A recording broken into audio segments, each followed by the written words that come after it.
Por enquanto escolhi e santifiquei esta casa, para que meu nome esteja ali para sempre. Nós, católicos, tenho a alegria de dizer, tivemos papel fundamental na história dos Estados Unidos. Neste aniversário importante, estou grato que nós, bispos dos Estados Unidos, consagraremos os Estados Unidos da América ao Sagrado Coração de Jesus no dia 12 de junho. As pessoas me perguntam que leis você gostaria.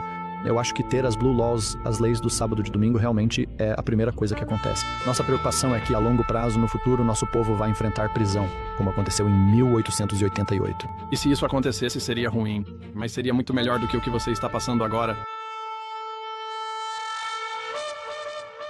E se a religião do Estado dos Estados Unidos fosse romana?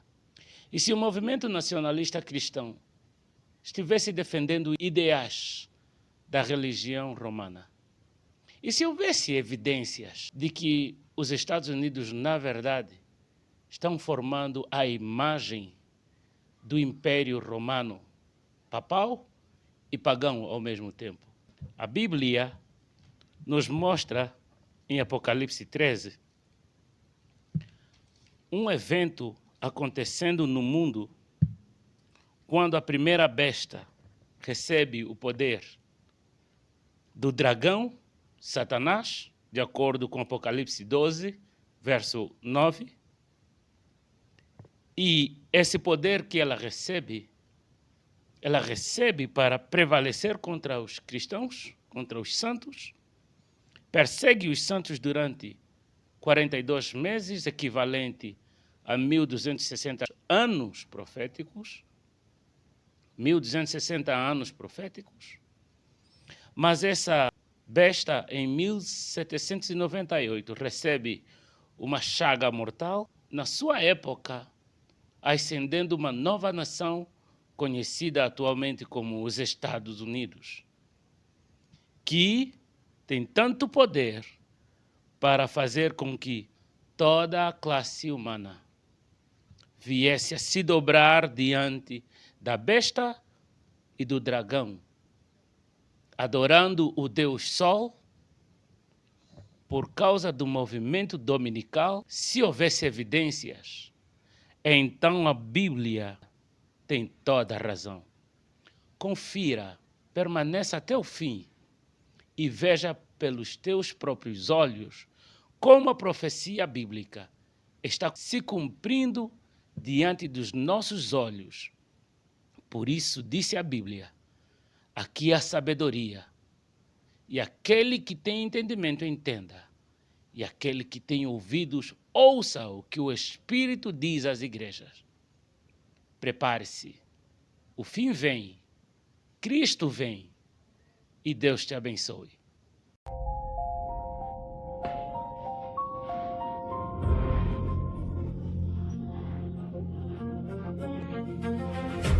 Adam selou Trípoli, seguido de negligência secreta. Deus abençoe as tropas e o ICE. Por todo o território do continente. O abismo crescente que estamos vendo entre esquerda e direita, entre cristãos e ateus, é uma divisão como nunca presenciamos em nossa sociedade. Ditadores, libertem a América. Minha missão aqui hoje é nos levar diretamente ao Senhor em uma oração de rededicação. Você se juntaria a mim nisso? A profecia bíblica nos informa que, antes da segunda vinda de Cristo, grande parte dos cristãos se desviará.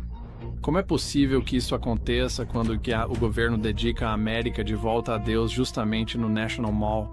Por enquanto escolhi e santifiquei esta casa, para que meu nome esteja ali para sempre. No entanto, a profecia bíblica nos alertou que esse dia chegaria. Nós, católicos, tenho a alegria de dizer, tivemos papel fundamental na história dos Estados Unidos. Neste aniversário importante, estou grato que nós, bispos dos Estados Unidos, consagraremos os Estados Unidos da América ao Sagrado Coração de Jesus no dia 12 de junho. Esse avivamento cristão não é o que parece. Um livro previu tudo isso. É por isso que estamos distribuindo esses cartões que contam tudo isso para as pessoas. 10.000 pessoas nos acompanham a Washington para o Rededicate 250, descrito como um jubileu nacional de oração, louvor e gratidão.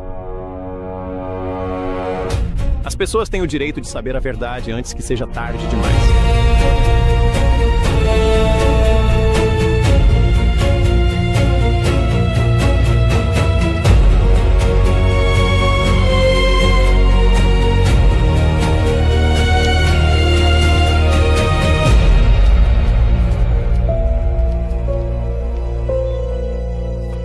Que o aquecedor pegue. Está frio. Vocês estão prontos para ir a Washington, D.C.? Sim. Cadê sua jaqueta, cara? Não sei, está quente. Para onde estamos indo? Não sei quanto a isso. Vai ser uma longa viagem até lá.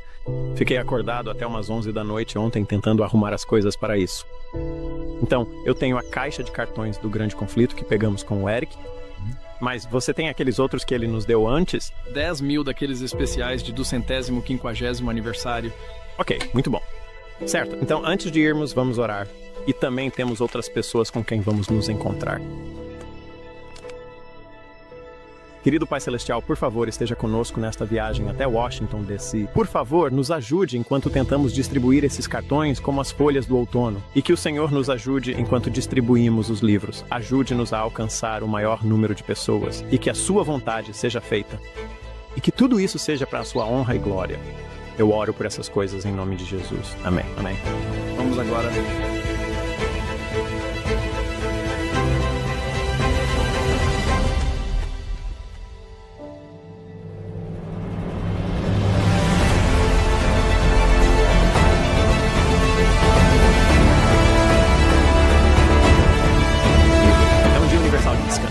Uniforme de descanso. Isso seria ótimo. Sinceramente, devia ser no sábado original, mas aceito o domingo se for o caso.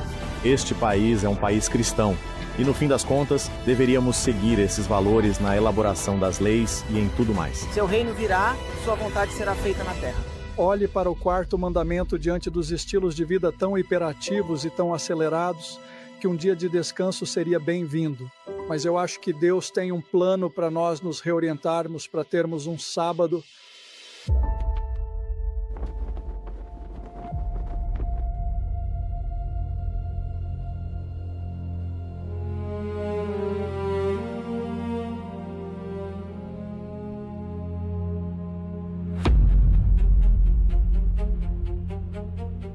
Bem, acho que estamos em um dos edifícios mais famosos dos Estados Unidos, o Capitólio. Porque é o Capitólio. É. Sim, na verdade lembra muito Roma. É mesmo. Se você olhar para a estrutura lá no topo, você vê toda a luz das diferentes janelas. Há tantas janelas diferentes no topo e é para deixar a luz natural entrar. Sabe, uma das coisas em que penso é que é uma rotunda redonda, certo? E toda essa luz entra e na verdade lembra um templo solar. Na verdade, onde você tem luzes filtrando pelo topo e descendo para baixo. Mas, sabe, o que me fascina é este edifício. Ele realmente tem dois lados. Esta é meio que a frente que fica voltada para a estrada. Todo o resto é como se fosse um parque atrás dele, e é basicamente o National Mall indo naquela direção. Mas isso está voltado para o leste, e vamos mostrar isso. Há uma bússola aqui no chão que não deixa dúvida, não deixa impressão nenhuma na mente de ninguém sobre para que direção este edifício está voltado. Estamos voltados para o leste. E acontece que estamos aqui de manhã, e não sei se você consegue ver, o sol está nascendo. Todo este edifício, todo este templo solar está voltado para o leste, em direção ao sol nascente, que está justamente surgindo. Na verdade, você pode perceber que ele está voltado para o leste porque há uma estatueta no topo do Capitólio. E para que direção a estatueta está voltada? Para o leste, em direção ao sol nascente. Essa é a direção do edifício. Por que isso? É porque isso é importante, simbolicamente.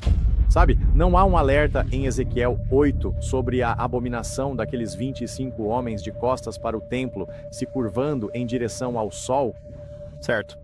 E então você tem o templo aqui voltado para o leste em contraste com o templo em Israel, como era? Para que direção ele era voltado? Seria para o oeste, certo? Porque eles ficavam de costas para o leste e estavam realmente voltados para o oeste. Assim como é acima, é abaixo, como veremos adiante em nosso caminho.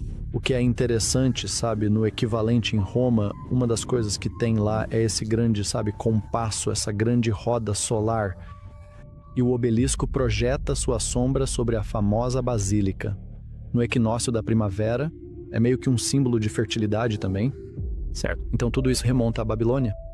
O que mais me atraiu no simbolismo foi o reflexo do Vaticano e Roma. Dá para ver o obelisco alinhado à Basílica de São Pedro. A Basílica de São Pedro. Você pode ver a Basílica combinando com o prédio do Capitólio. Você pode ver as obras de arte combinando, o design de interiores combinando. E muito do layout ali reflete exatamente como Roma é. Olha o que mais está no topo. Então você tem essas flechas que estão amarradas em torno desse machado central, basicamente. Há uma lâmina de machado, claro, no Senado, mas você tem esse feixe de flechas. E está em um feixe remetendo ao próprio governo de Roma, que era muito um governo fascista. Você sabe, a América foi fundada sobre a liberdade, sobre uma república constitucional e a liberdade. Mas você sabe, a profecia bíblica revela que um dia essa liberdade será perdida e que a América cairá e fará uma imagem para Roma. Também é bastante interessante essa estatueta no topo. É uma homenagem à deusa Minerva, que no panteão romano é equivalente à deusa Atena no panteão grego, que usa o capacete de guerra. Então, por que há uma divindade pagã acima do edifício do Capitólio do nosso país? Você tem essa divindade pagã no topo do edifício do Capitólio, simbolizando o governo. É aí que isso realmente chama a atenção e você pensa, uau, isso é realmente um eco de Roma. Não existe nenhuma outra cidade, não há outro país no mundo que tenha tanto eco de Roma quanto Washington DC. Você. Sabe, né, há muito simbolismo dentro, no próprio teto da rotunda. Você tem a hipótese de George Washington, que mostra George Washington sentado nas nuvens, olhando para baixo, do alto. Você também tem o barrete frígio nessa pintura. E os símbolos com as mãos dele, ele também está meio que com as mãos assim. Está mesmo. E por isso eu acho que há um certo simbolismo ali. Onde Washington está também, para reforçar seu ponto sobre a hipótese, ele está ladeado novamente por Minerva, a deusa romana, também equivalente a Atena, e ele tem mais deusas ao seu redor. E no centro da pintura está George Washington, cercado por mulheres, das quais 13 representam as 13 colônias originais. Também na pintura, há cenas que representam 6 temas diferentes: guerra, ciência, marinha, comércio, mecânica e agricultura, simbolizados por deuses e deusas romanos. Ele está sentado no lugar de Zeus. Então, isso o identifica como Zeus, o deus do raio. Lembra de alguém na Bíblia associado ao raio? Lúcifer. Bem, sabe, cerca de um mês atrás eu estava fazendo um tour aqui e uma das coisas que eles apontaram em algumas das galerias é que há todas essas estátuas para todos esses diferentes deuses e afins. E então há muito paganismo nisso. Então, acho que, à medida que continuarmos, vamos continuar vendo mais ecos romanos aqui nos prédios e estruturas ao redor da capital do nosso país. Vamos dar uma olhada em mais alguns? No Heritage and Hope, temos uma coleção de livros raros, alguns centenários. Ela inclui obras de estudiosos católicos, como jesuítas, reformadores protestantes e páginas de uma Bíblia, trazidas por peregrinos ao cruzar o Atlântico em busca de liberdade religiosa. Então você consegue adivinhar o que são essas páginas aqui? Parece uma Bíblia de Genebra. Sim. Então essas são as páginas da Bíblia de Genebra. Essas são especificamente do livro do Apocalipse, e este é o capítulo 13 do Apocalipse. Esta é a Bíblia que teria vindo com os peregrinos no Mayflower. Ela foi impressa em 1583 e é uma grande Bíblia de púlpito. E eles teriam uma Bíblia como essa, literalmente no Mayflower. Teoricamente poderia ter sido esta aqui, não sabemos ao certo, mas literalmente estava no Mayflower e foi levada para o Novo Mundo. E o que é fascinante é que esta é uma Bíblia de estudo. Bíblia, então, ela realmente tem comentários. Nas bordas, há comentários que acompanham o corpo principal do texto. Está nesse invólucro protetor para não danificarmos as páginas frágeis. Mas o fascinante é ler esse comentário. O que o Apocalipse diz sobre a primeira besta? Quais são as características da primeira besta em Apocalipse 13? Bem, uma das coisas que a primeira besta tem é o poder do pequeno chifre, tem inicialmente 10 divisões. Surge um pequeno chifre, ele recebe uma ferida mortal em 1798, quando o Papa perdeu a autoridade civil. Mas como chamavam o Papa nestes documentos? Veja, isso é o interessante, porque Apocalipse 13 tem 2 bestas. ela tem a primeira besta, que, como você disse, tem 10 divisões, assim como a Europa, dividida em 10 divisões. O Império Romano foi dividido nas 10 divisões da Europa. Mas esse segundo poder em Apocalipse 13 é o que é fundamental. E essas notas de rodapé estão falando sobre o Anticristo.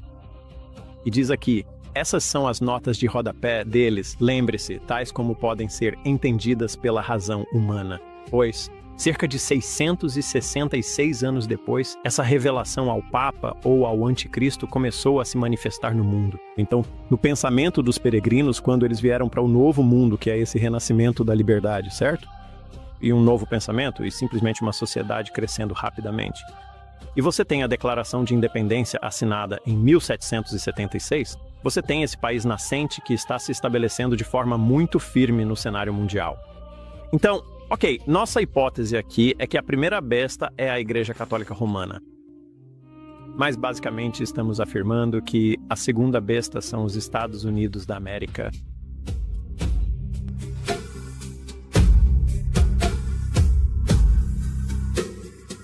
Poderia me dar alguma prova bíblica sobre isso? Porque há alguém assistindo que vai perguntar: como você consegue chegar à conclusão de que os Estados Unidos são mencionados na profecia bíblica? Quais são algumas maneiras fáceis de identificarmos isso e chegarmos a um entendimento irrefutável aqui? Bem, há algumas maneiras pelas quais eu abordaria isso. Primeiro, precisamos lembrar que as 4 primeiras bestas saíram do oceano ou das águas. Agora, o que as águas representam? Bem, em Apocalipse 17 há uma conexão com as águas. Com povos, nações, línguas e povos, podemos ver essas bestas saindo de uma área muito populosa, com muita água. Mas esta besta surge de uma área despovoada, ela surge de uma região deserta ou baseada em terra. Também podemos ver que ela tem 2 chifres, mas ao contrário dos chifres da primeira besta, que tem coroas em todos eles, esse poder não possui coroas. Descobrimos que os Estados Unidos até este ponto não foram governados por papa ou por rei. Ele não tem coroas, mas tem uma divisão de poder. Podemos observar claramente isso com os 2 chifres. É uma república constitucional que, ao longo de muitos séculos, ou pelos últimos 2 séculos, separou a Igreja e o Estado. E essas esferas de poder foram devidamente divididas. Ela também é semelhante a um cordeiro na forma como respeita a liberdade religiosa. No entanto, fala como um dragão. E como uma nação fala? Por meio de suas leis. Por meio de suas leis está correto. Então esse poder irá se expressar como um dragão. E como o dragão se comunica? O dragão fala em oposição à lei de Deus. Eu creio que o dragão fala por coerção. E isso também, sim. Então essa representação de como o país fala é através do edifício do Capitólio. E não é interessante que o edifício do Capitólio esteja voltado para o leste, em direção ao nascer do sol? E sabemos em Apocalipse 14 que haverá esse falso sistema de adoração. E vemos que os verdadeiros crentes de Deus guardam os seus mandamentos e têm a fé de Jesus. E assim sabemos que no final haverá um teste. E esse teste, eu acredito, será o dia de adoração e haverá um decreto para uma legislação universal do domingo. Então vamos ver isso se desenrolar aqui. Também precisamos lembrar que esse poder, outro motivo pelo qual isso aponta para os Estados Unidos da América, é o período em que esse poder surge, que é no final do período de 1260 anos, a ferida do pequeno chifre. Então você pode observar esse surgimento. Que outra nação surgiu nesse mesmo período? Uma que não era europeia, que surgiu por volta do século XVIII, que foi fundada sobre princípios cristãos, e o que quero dizer com isso é especificamente liberdade religiosa, e que também existe separação entre igreja e Estado. Isso tornou a América grandiosa e evitou muito derramamento de sangue nos últimos 2000 anos ao respeitar a liberdade religiosa. Esse é um dos princípios fundamentais. Princípios e bastiões do que torna nossa nação grandiosa é respeitar a liberdade de consciência. Essa primeira besta que surge do mar e é uma amalgamação, uma combinação das bestas de Daniel 7. E você vê claramente que a forma como essa besta ela blasfema, persegue os santos, foi-lhe dado poder para reinar por um tempo de 42 meses, que é a mesma profecia de tempo, os 1260 dias em Daniel 7. Então você sabe que há uma segunda besta que surge depois, ao mesmo tempo. Que a primeira besta sofre uma ferida mortal que se curará. que a América, a segunda besta que surge da terra, a besta semelhante a um cordeiro que parece cristã, mas fala como um dragão, formará uma imagem para a primeira besta, que é Roma. Sabe? Se isso for verdade, porém, se a segunda besta está de certa forma imitando e fazendo uma imagem para a primeira besta, deveríamos ver um pouco disso mais abertamente na capital do nosso país. Tanto na arquitetura quanto no governo, podemos ver claramente como os Estados Unidos estão seguindo Roma. Nós temos senadores. A Roma antiga tinha senadores. Você sabe, o próprio governo romano era muito... Houve pessoas que comentaram como ele acabou se tornando um governo bastante fascista. E é interessante que na torre do edifício do Capitólio dos Estados Unidos, você pode ver o fácio, a cabeça do machado, quem empunha a cabeça do machado, e então ao redor as flechas amarradas, com um fácio ao redor. Sabe, também é interessante que até mesmo o artista do edifício do Capitólio foi um dos mesmos artistas que também trabalhou para o Vaticano. Podemos ver também o obelisco e a basílica, como isso é semelhante à Basílica de São Pedro, a própria Basílica de São Pedro. Bem, vamos dar uma olhada em algumas dessas outras estruturas emblemáticas e ver que outras provas elas têm. Com certeza.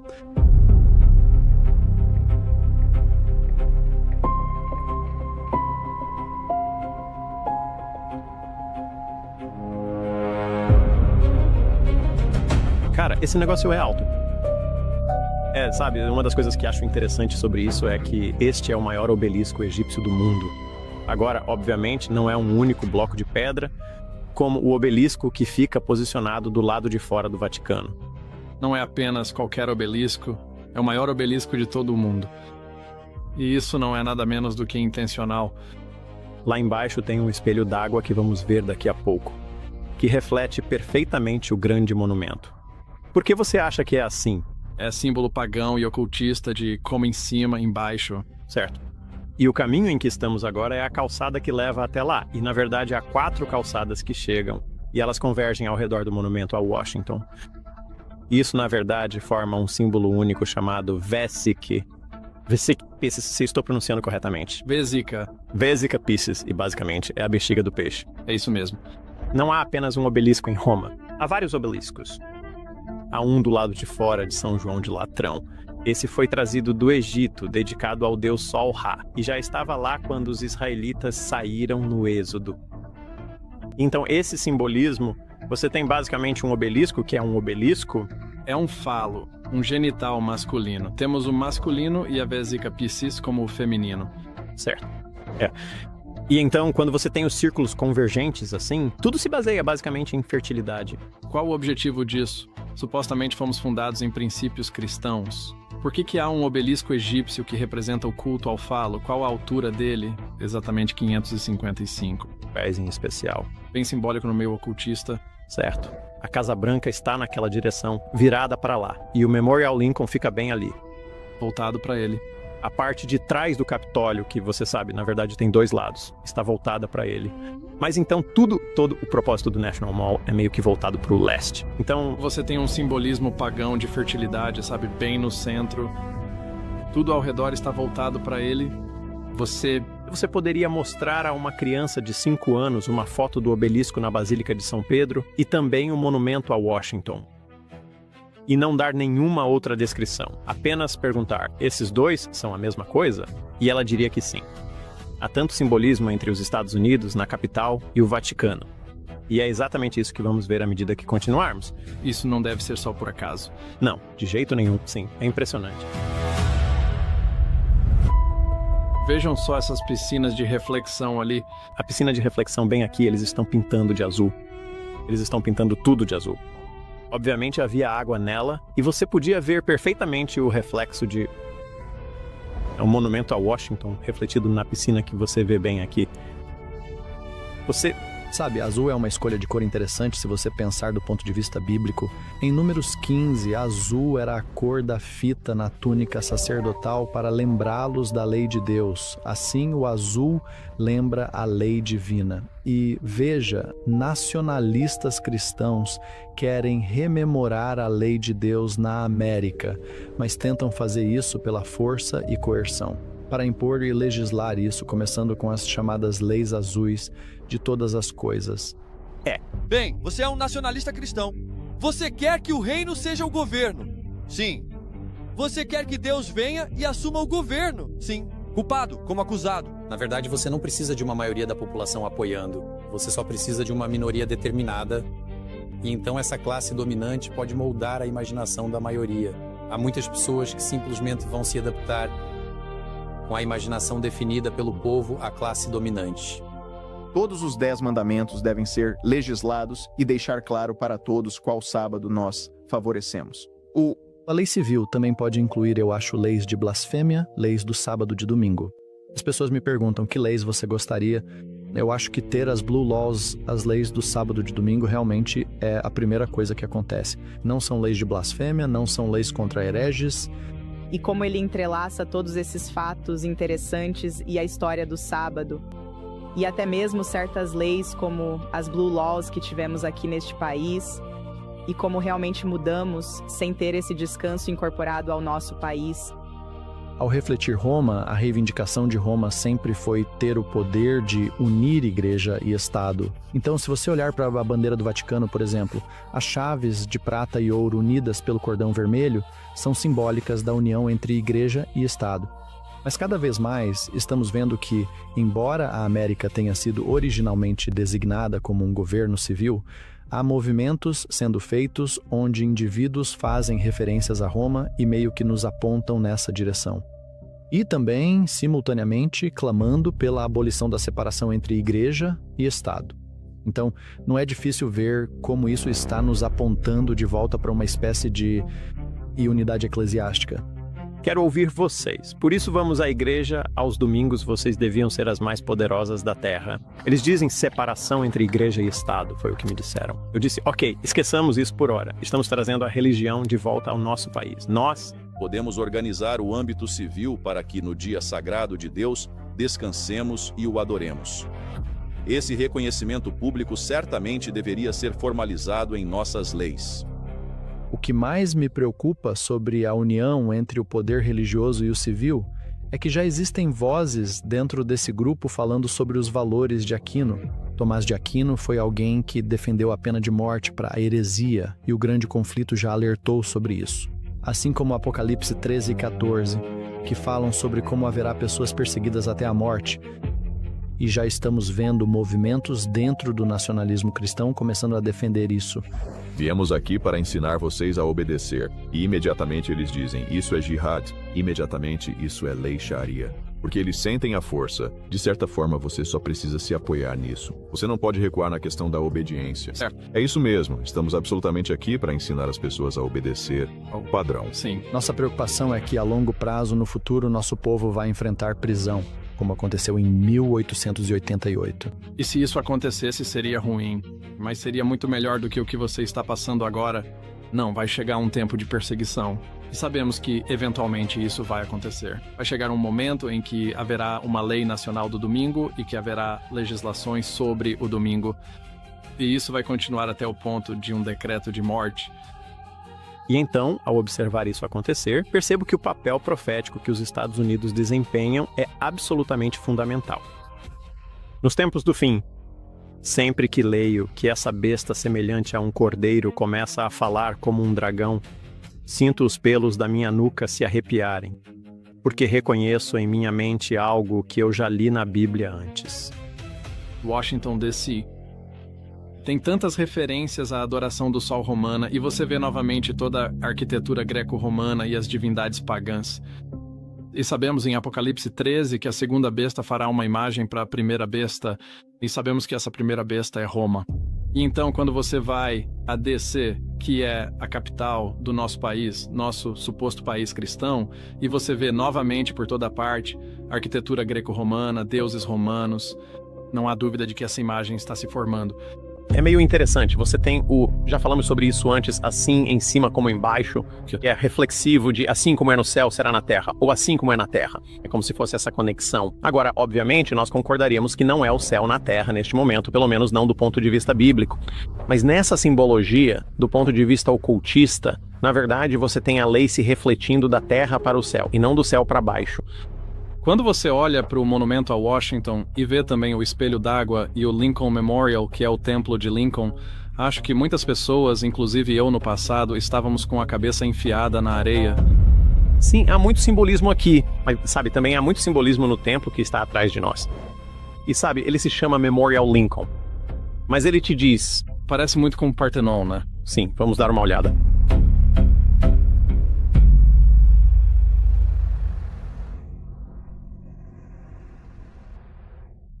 Faça silêncio agora e entre muito suavemente no recinto. Entre bem devagarinho.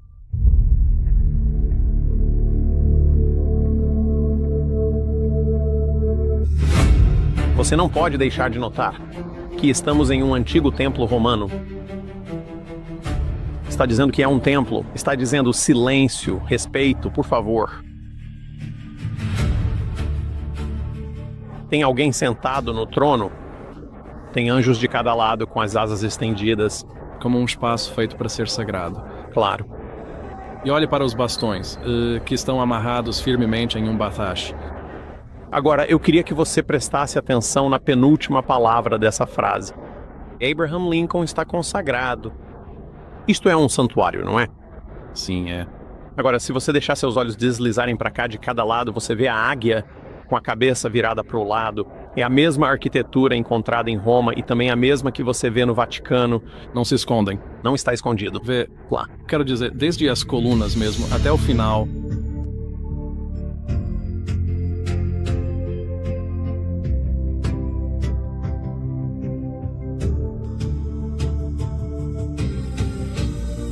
Tudo volta. Para onde Lincoln olha? Ele olha para o leste e para o amanhecer. O obelisco é um santuário e um templo voltado para o sol. Isso é adoração ao sol. A maioria das pessoas pensaria que é, você sabe, apenas algo que simboliza Lincoln. E você tem o discurso de Gettysburg. E tem, sabe, os discursos famosos. Mas quando você entra, na verdade está escrito que é um templo. E há imagens. Tem anjos de cada lado. Um aponta para baixo e o outro para cima. É o mesmo conceito de assim em cima como embaixo, visto no obelisco e no espelho d'água. E esta é a segunda besta de Apocalipse 13, que está imitando a primeira besta. Sim, isso. Então, uma das coisas que você vê é que em São Basílica de Pedro, você tem uma igreja de frente para um obelisco no pátio, né? O grande obelisco egípcio que eles trouxeram para lá. Aqui temos um templo romano. Eles dizem, consagrado para sempre. É um santuário, certo? Diz neste templo. Certo. E novamente está de frente para um obelisco. Está voltado para o leste. Bem ali na frente, é inegável que existe todo esse simbolismo de onde você tem esse poder político dos Estados Unidos. E ele está claramente combinado com o paganismo. A segunda besta de Apocalipse 13 está fazendo uma imagem para a primeira besta. É uma imitação. É uma cópia exata, é uma sombra de Roma. Sim. E está falando como um dragão? Sim. E é isso que estamos vendo. As leis, as políticas deste país que começaram com qualidades semelhantes às de um cordeiro. E as leis deste país que começaram com liberdade, liberdade religiosa, liberdade para praticar seu culto como achar melhor, agora estão sendo corroídas. Estamos vendo uma combinação de poder entre igreja e Estado. E eu estava sentado ali e fui tomado pela percepção de que muitas dessas pessoas, elas não sabem. Eles não conhecem o simbolismo que existe na capital do nosso país. Eles não entendem como isso é um reflexo de Roma. Eles não percebem os ecos ao longo da história que estão nos levando até onde estamos e para onde este país está indo, onde tudo isso está convergindo para um ponto focal que vai ser intensamente quente. Olhe para cá. Atualmente, neste dia, enquanto estamos aqui, temos a celebração dos 250 anos da América, onde eles estão combinando o poder da igreja e do Estado a um grau que não vimos em nossa vida antes. Nacionalistas cristãos reclamam seu dia. Eles dizem que querem um sábado cristão. Sim. Mas isso é verdade. Exatamente. Vai lá. Certo. Sim.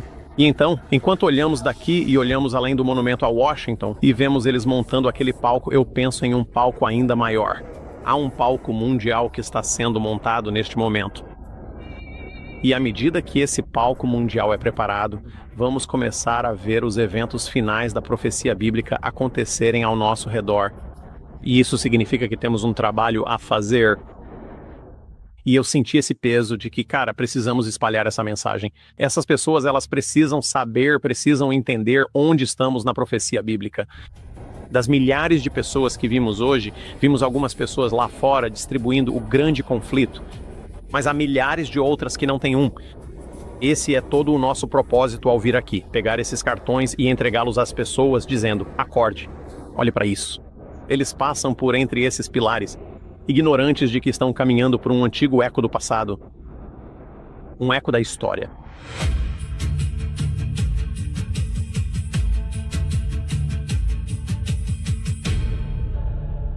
A história deixa rastros visíveis. Em certas ocasiões, em monumentos antigos, às vezes em discursos importantes, e às vezes nas páginas de livros que sobreviveram silenciosamente por séculos. Nossa próxima parada, a Biblioteca do Congresso.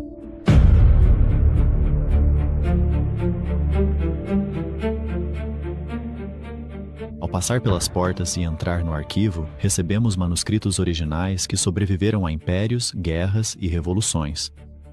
Para um estudante de história, é difícil descrever a sensação de folhear páginas que existem há centenas de anos. Esses livros são testemunhas oculares de outra era. Primeiro vimos a obra de Isaac Bacchus, de 1767, A Importância da Obediência da Fé e Separação do Mundo. Um título longo, mas o que Bacchus diz sobre Apocalipse 13 é essencial. Ele diz: a besta protestante levou sangue e escravidão ao redor do mundo, em galés e navios imponentes, tanto quanto a primeira besta jamais fez. Bacchus percebeu um padrão que estudantes da Bíblia têm reconhecido ao longo da história. Sempre que a igreja busca poder político, ela se afasta do exemplo de Cristo. E então, achamos que é meio poético estar na Biblioteca do Congresso, que é, você sabe, uma parte dos Estados Unidos. E há livros contidos naquela biblioteca que apontam diretamente os Estados Unidos como sendo o cumprimento profético de Apocalipse, capítulo 13. Voltamos a outro volume, Conjectures on the Prophecies, escrito no início de 1799 por John Bacon. Sobre a segunda besta do Apocalipse, ele fez uma pergunta tão importante hoje quanto na época. Ele diz: esta visão profética refere-se especialmente ao clero em geral, em evidência após a ferida mortal ser infligida. Alguns deles, que se dizem protestantes, já não começam a falar como o dragão, buscando seu favor e simpatizando com a antiga besta? Lendo essas palavras da edição original na Biblioteca do Congresso, elas soavam como um alerta. Daí, fomos às Extravagantes, coleção medieval de direito canônico. Por séculos, protestantes apontam uma passagem que descreve o Papa como Senhor Deus. Críticos frequentemente descartaram a citação, alegando ser um mito. Não estamos interessados em discutir sobre isso. Queríamos examinar uma fonte original pessoalmente. Ali, vimos uma rara edição de 1501 das Extravagantes do Papa João XXII, do manuscrito Vat Lat P. 1397, fólio 166 verso. Achamos a passagem onde autores anteriores disseram estar: Senhor, Deus, o Papa. Os manuscritos nos deram uma janela para o passado. Mas acreditar que nosso Senhor Deus, o Papa, o estabelecedor da referida decretal, e que este não poderia decretar como de fato decretou, deve ser considerado herético. Nossa próxima parada nos colocaria frente a frente com outro capítulo da história.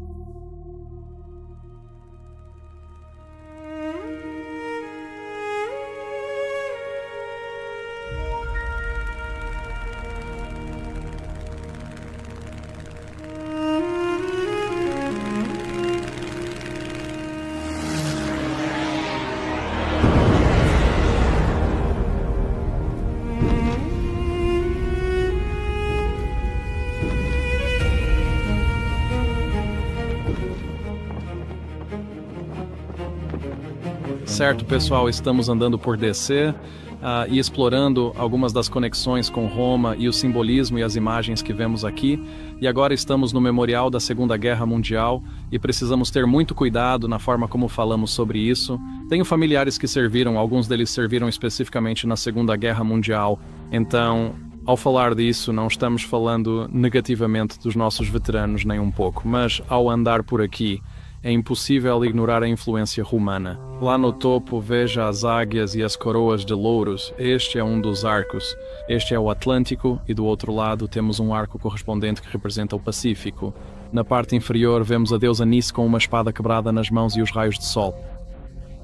E então, Alex, conte para nós sobre o topo daquela cúpula. Bem... quero dizer, você vê que está faltando o topo e assim é um círculo perfeito para que a luz possa passar da luz do sol. Mais simbolismo do sol. E você sabe, a águia era um animal muito solar. Era mesmo. Para Roma. E então, quando você vê 4 águias segurando basicamente uma fita que está enrolada em torno dessa coroa de louros, é algo muito romano em sua arquitetura. E aí você estava falando sobre a deusa Nike ali no chão, e você vê que ela está segurando uma espada quebrada nas mãos. Bem, James, o que é aquilo ali no chão, meio que debaixo do pé dela? Tem apenas o sol debaixo do pé dela. A própria Roma era uma religião baseada no sol. E assim, você pode ver meio que a conexão ali com a adoração ao sol, mesmo só na imagem e no reflexo da própria Roma.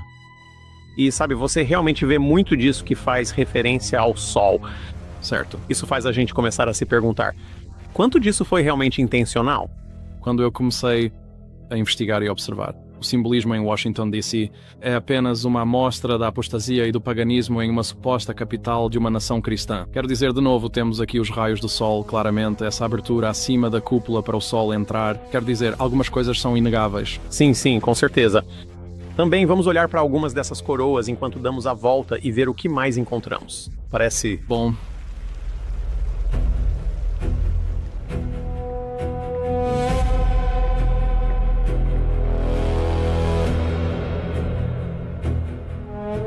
É uma arquitetura bastante impressionante, não é? Uau, é mesmo. Então, o que você acha disso? Este lugar? Bem, pessoal, esta é a Universidade de Georgetown e ela foi fundada por John Carroll em 1789. É a principal instituição católica aqui nos Estados Unidos.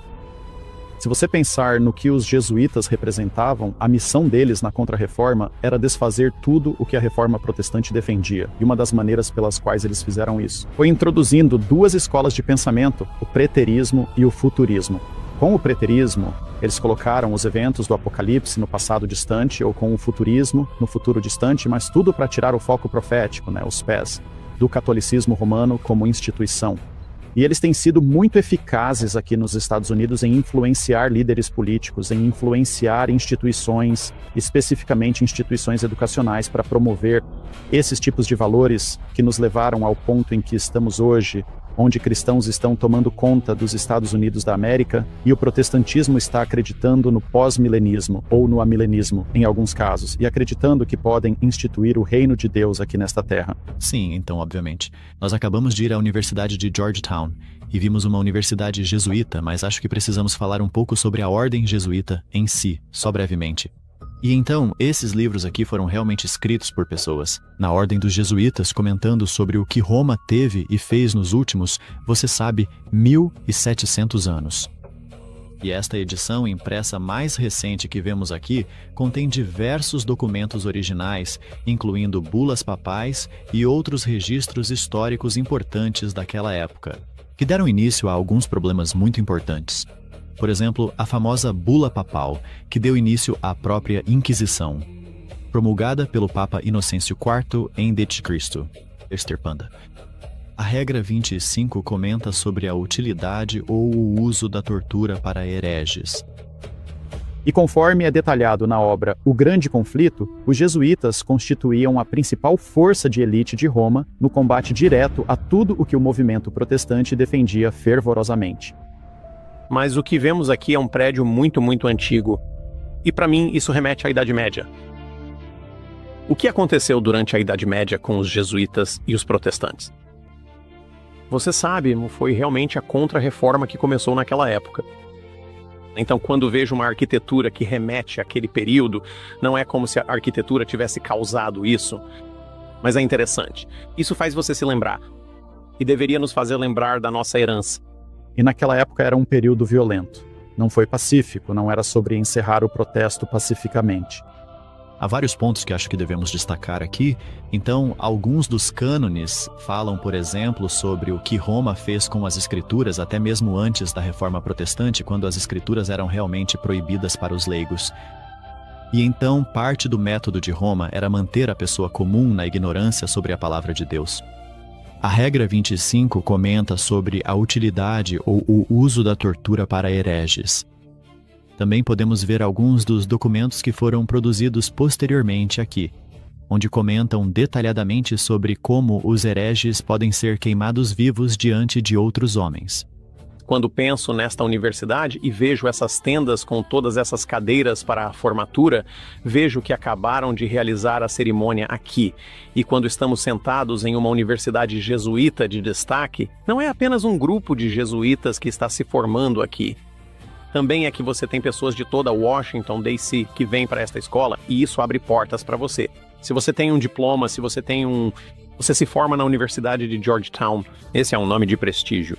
E então você tem essas pessoas que estão indo para a sociedade, cultura, religião, política, e elas estão sendo influenciadas, quer saibam disso ou não, pelos ideais, pela moral e pela filosofia de uma universidade jesuíta. Como isso molda uma pessoa? Sim, e como isso molda a cultura. Porque aqui se formam diversos perfis, como presidentes, empresários e também até atores.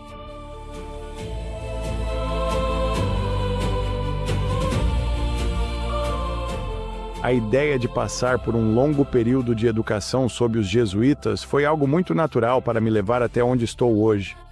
Simplificando, este país e este mundo se beneficiam do seu compromisso com os princípios jesuítas, de serem homens. Como formado por outra grande instituição jesuíta, a Universidade Xavier tem o grande apreço pelo valor e pelo propósito de uma educação jesuíta. E, se você olhar para a águia também, sabe, você apontou mais cedo que em suas garras está uma cruz e o mundo. É um pouco diferente porque, sabe, nos Estados Unidos ela tem flechas. Certo. E tem, sabe, acho que é uma coroa de louros. Ou um ramo de oliveira. Ou um ramo de oliveira. Já por aqui é todo o mundo. E a cruz. Controle sobre todo o mundo inteiro e bem como o controle sobre a religião. Nós vamos controlar igreja e Estado. Igreja e Estado. Exatamente. Para investigar melhor, voltamos à Biblioteca do Congresso, onde nos reunimos com o curador de livros raros. Nosso objetivo era examinar 2 manuscritos decretais do século XIII. Embora o texto tenha sido compilado pelo jurista Graciano no século XII, as cópias que examinávamos sobreviveram a quase 8 séculos. Esses volumes preservam parte do corpus Juris Canonici, a coleção de direito medieval reconhecida sob o Papa Gregório XIII. Ao folhear a Distinction 40, várias passagens se destacaram. Aí está. Este aqui é o guia completo para ofertantes insolventes, negligentes, além de depreendidos e casos de arremessos. Então, ali está o CEPAPA da Distinction 40. Se um papa falha em seu dever e leva as pessoas diretamente para o inferno, ninguém na terra tem autoridade para julgá-lo, pois ele julga a todos. Outro apresenta como ato piedoso Constantino ter chamado o Papa de Deus, e está escrito diretamente no pergaminho o título Vicarius Filii Dei, Vigário do Filho de Deus. É claro que o pontífice não se submete ao poder secular, sendo chamado de Deus pelo piedoso príncipe Constantino, pois nem mesmo um Deus pode ser julgado por homens.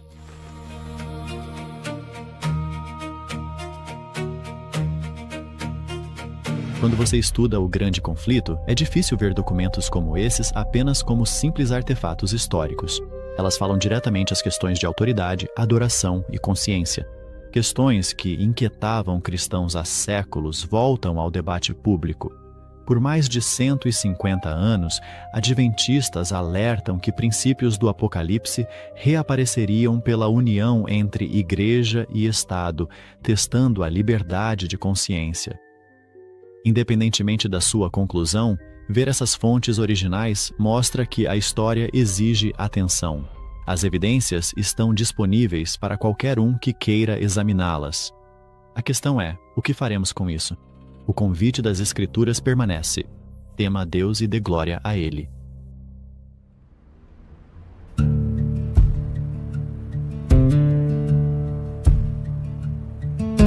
Fiquei muito empolgado em rededicar o 250. Essa é uma viagem que estávamos planejando há meses. Eu não tinha muita certeza de como isso seria exatamente. Enquanto a multidão chegava, montamos o stand no National Mall, organizamos documentos históricos e nos preparamos para distribuir cartões do grande conflito para o máximo de pessoas. Será que haveria nacionalistas cristãos se opondo aos adventistas? Será que os cartões do grande conflito seriam distribuídos? E no final do dia, que tipo de histórias teríamos sobre a direção de Deus para que a mensagem do terceiro anjo avançasse? Pegue um punhado desses. Na verdade, você pode pegar ainda mais se quiser, bem aqui. E a fila está indo para aquele lado. Muitas dessas pessoas já receberam, mas você pode chegar nelas e perguntar se já pegaram o cartão. Existem pessoas que têm fome da verdade e estão enganadas. Sinto um peso e uma responsabilidade especial, pois tenho a verdade para compartilhar com quem não a tem. Foi muito empolgante ver vozes adventistas vindo de todo o país e trabalhando juntas como uma unidade coesa, cada um contribuindo e tomando a iniciativa. Guiados pelo Espírito de Deus para sair e distribuir milhares de cartões contendo a mensagem do terceiro anjo. E foi realmente empolgante ver esse fogo e esse alto clamor começando a se espalhar. Já ouviu falar da Heritage Foundation? Não somos eles, somos da Heritage at Hope. A Heritage Foundation lançou um relatório para 2026 pedindo um dia de descanso uniforme. Sabe, o problema com isso é o seguinte: lá no século XIX, quando as leis azuis eram mais populares, havia pessoas que eram presas e colocadas em trabalhos forçados por violarem essas leis. Eu acreditava que Deus queria que realizássemos algo especial ali, dando um aviso. Houve pessoas que pegaram os cartões e tiveram conversas incríveis com eles. Elas estavam muito abertas ao que estava escrito ali e ficaram muito gratas por termos tirado um tempo para realmente lhes dar algo. Um senhor veio falar comigo, ele era do exterior, acho que ele era da Romênia ou de algum lugar assim. Ele era um repórter de notícias. E ele começou a me fazer perguntas sobre o evento. E eu cuidadosamente expliquei como aquilo era um cumprimento de profecia, como estávamos vendo a união entre igreja e Estado, quando isso não era o caso antes. Historicamente, este país realmente tinha separação entre igreja e Estado. E então, enquanto eu contava para ele a história da Reforma Protestante, a história do catolicismo, porque houve uma Reforma Protestante, ele meio que, sabe, aquele estilo típico de entrevistador, a voz e a postura dele meio que desapareceram. O filtro caiu. E eu pude ver que ele estava pensando e pude ver que ele tentava refletir sobre o que sabia. História, política, religião, e tudo aquilo meio que estava se encaixando. E eu pude ver as engrenagens meio que lentamente parando à medida que ele percebia que o que eu estava dizendo não era apenas, sabe, o discurso de algum comentarista político ou de um fanático, mas, na verdade, caminhando pela história de uma forma lógica e concisa. E ele tinha muitas perguntas, e eventualmente ele meio que largou o microfone e continuou conversando comigo. Mas o que realmente me animou foi a oportunidade de todos poderem percorrer a cidade e orar. Como resultado, milhares de cartões e materiais foram distribuídos e não houve nenhuma manifestação pública contra nós naquele momento. Eu acredito que foi a mão de Deus que impediu isso.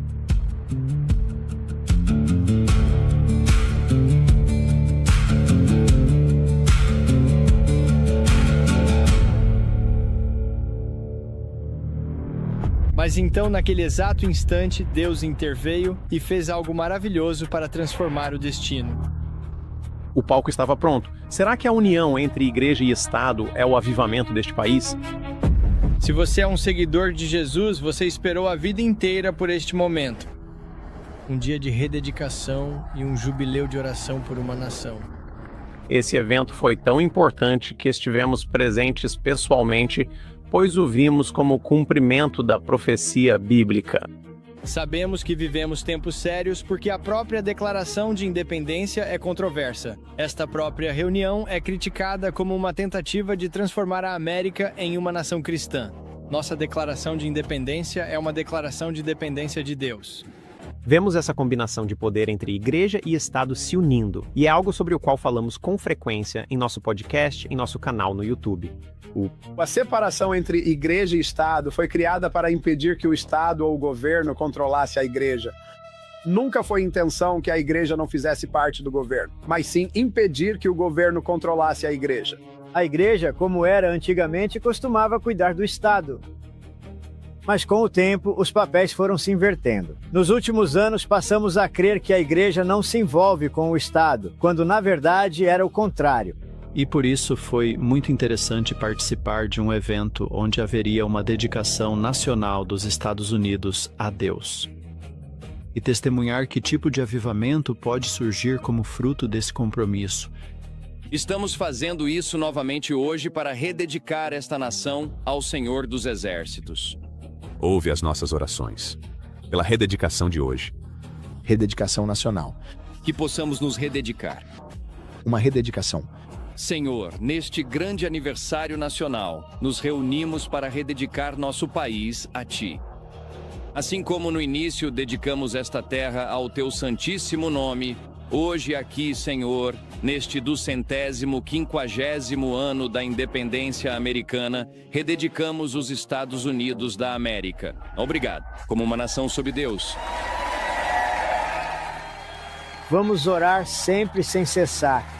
Oremos pela nossa nação brasileira de joelhos dobrados.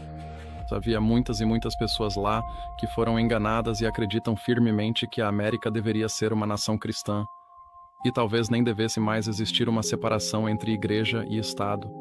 Muitos cristãos desejam um verdadeiro avivamento nos Estados Unidos, mas não percebem que o mecanismo atual levará por fim à crise da marca da besta, pegando muitos desprevenidos. Eu acredito que Deus nos usou para compartilhar a verdade com essas pessoas e também abrir seus olhos para o verdadeiro papel da América na profecia bíblica.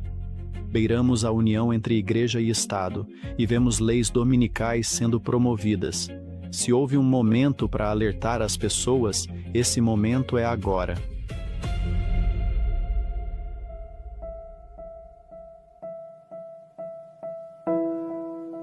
Sim, nós vamos fazer essa lei. Leis dominicais. Domingo. Lei dominical. Leis dominicais. Domingos. Leis dominicais. Leis do sábado aos domingos. Talvez leis de sábado. Leis dominicais. Leis de fechamento aos domingos. Domingo. Leis dominicais mantinham tudo fechado. As leis dominicais. Leis dominicais. Leis dominicais. As leis dominicais. Talvez leis do sábado aos domingos. Domingos. Domingos. Ou leis do sábado. Leis do sábado.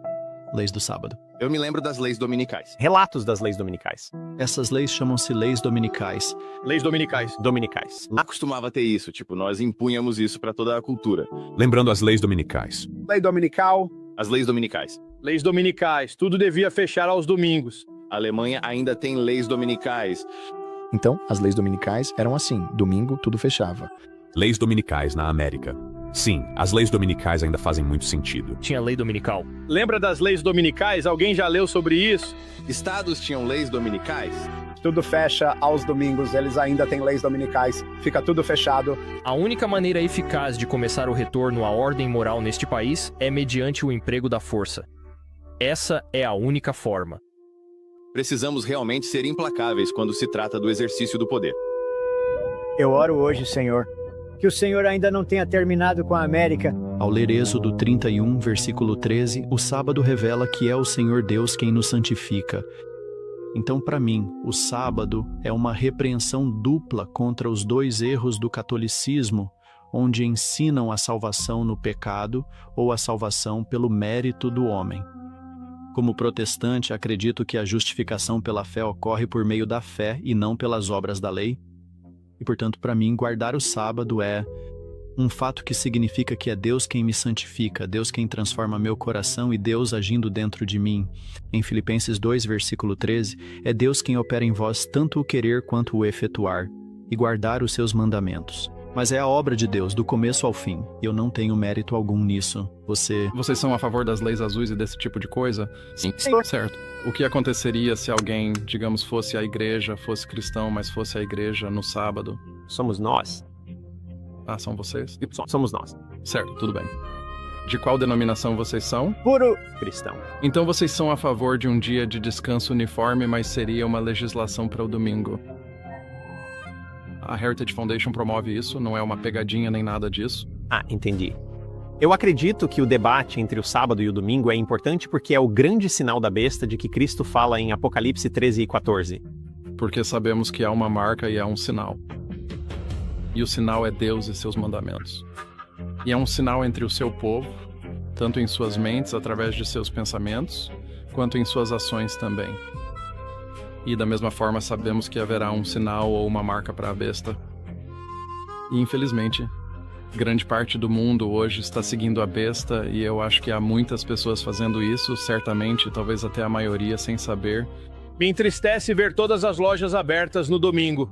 Eu também faço parte disso, mas seria bom se voltássemos a ter um dia de descanso em que, coletivamente, honrando a ordem do Senhor.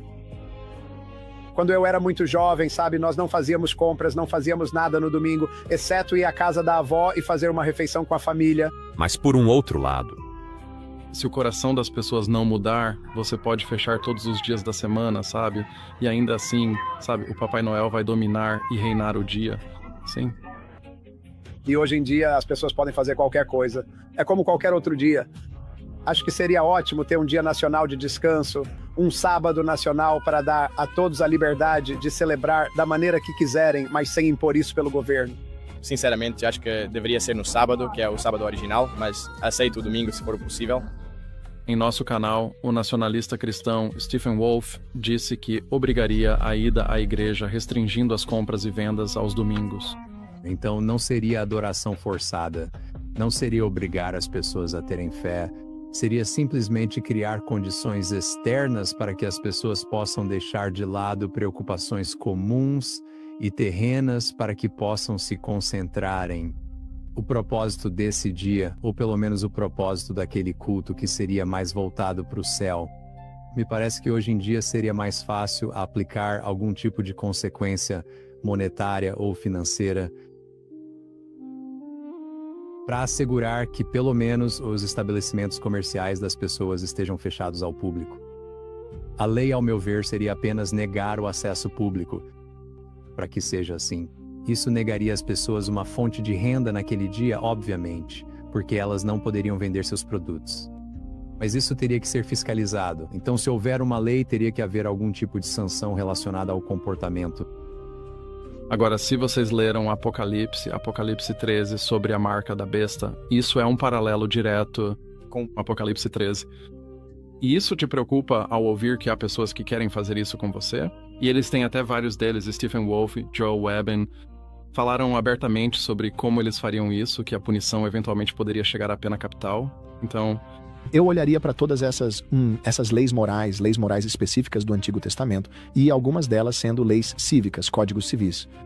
E eu diria que aquelas que especificam a pena de morte, que de acordo com a aliança noaica em Gênesis capítulo 9, na verdade há apenas um crime, não só um pecado, mas também um crime que merece ou até mesmo exige a pena capital. E isso é o ato de tirar a vida de alguém, no caso de adultério ou no caso de transgressão. Leis azuis que tivemos em vigor aqui na América por bastante tempo, leis do sábado ou leis de blasfêmia ou esse tipo de coisa, sempre que a pena de morte é mencionada, eu veria isso como uma penalidade máxima. O que eu diria é que seria para um infrator reincidente e incessante. A pessoa fez isso repetidas vezes, já recebeu certas multas, certas penalidades, já foi orientada a parar e desistir, já se passaram anos e eles continuam. Então sim, isso poderia chegar até esse ponto como penalidade máxima. O mesmo valeria para blasfêmia e adultério, por exemplo. Reincidentes podem, em certos casos, receber a pena de morte. Teoricamente, um reincidente. Eles não começariam por aí, mas eventualmente para reincidentes. E pessoas que incitam a desordem e se manifestam poderiam ser executadas publicamente. Preocupante. Com certeza. Como você disse, deveria ser uma liberdade de escolha. Tipo, se você está sendo punido por não seguir uma religião, então não somos melhores do que, outras organizações ruins do passado. Não quero citar nomes, mas como os nazistas, certo? Eles puniam pessoas por não serem como eles.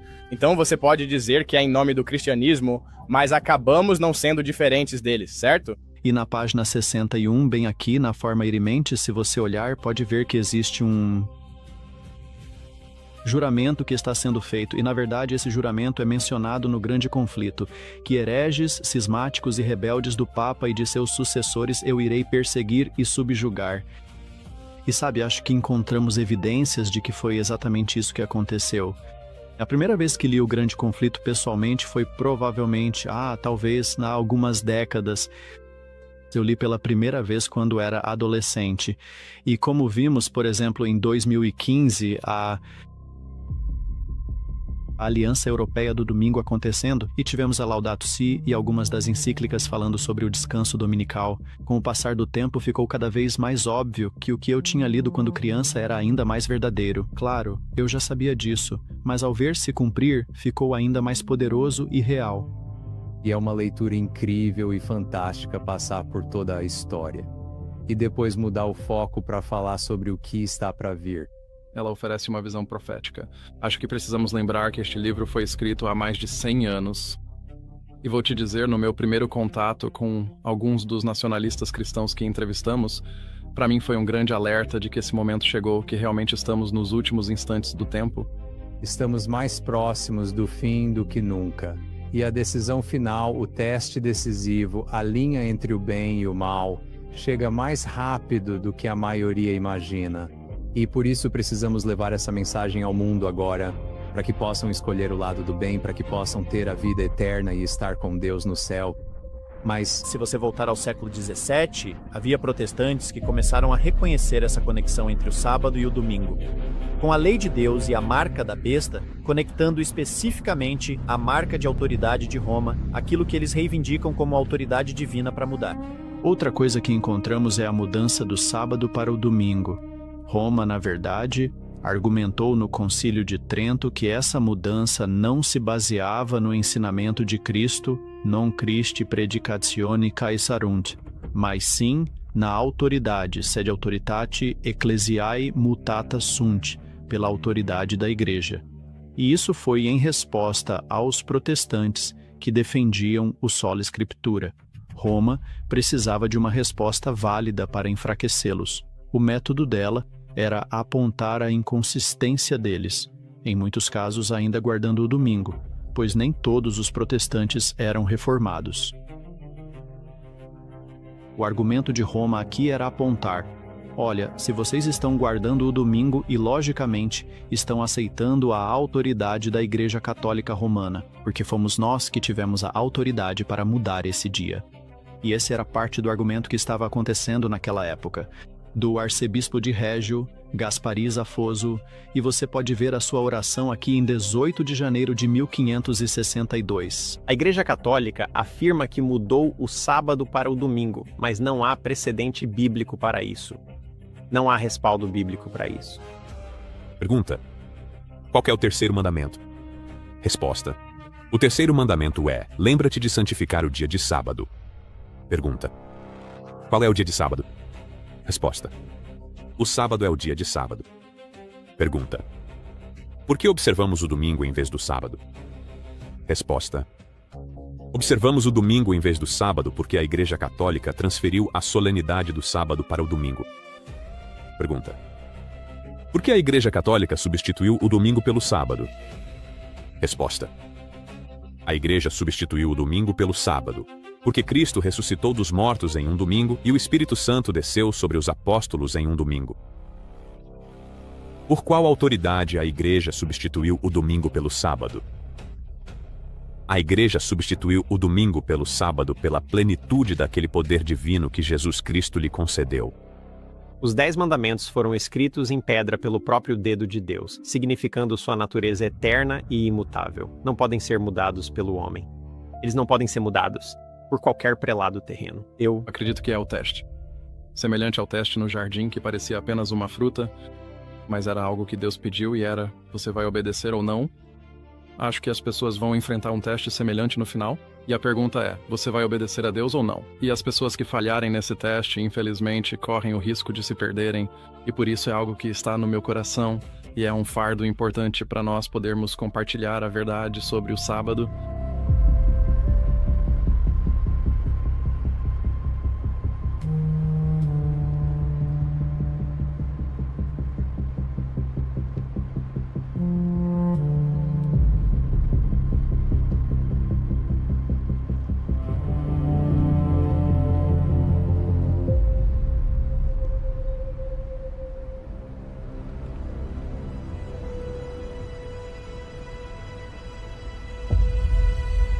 Havia muitas coisas muito empolgantes sobre vir para Washington, D.C. Eu adoro vir à capital do nosso país. Sou um americano patriota. Eu amo meu país.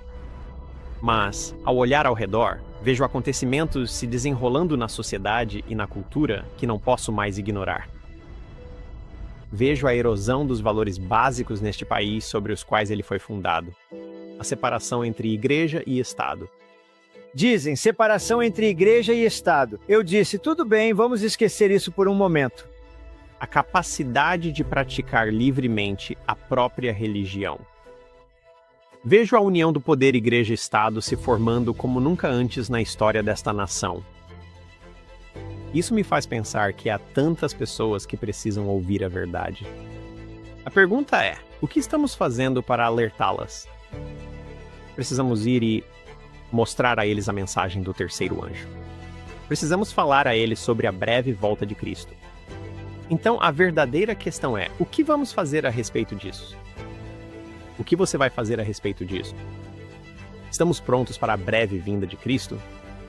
E o que você faz para ajudar a espalhar a mensagem do Evangelho a quem tanto precisa?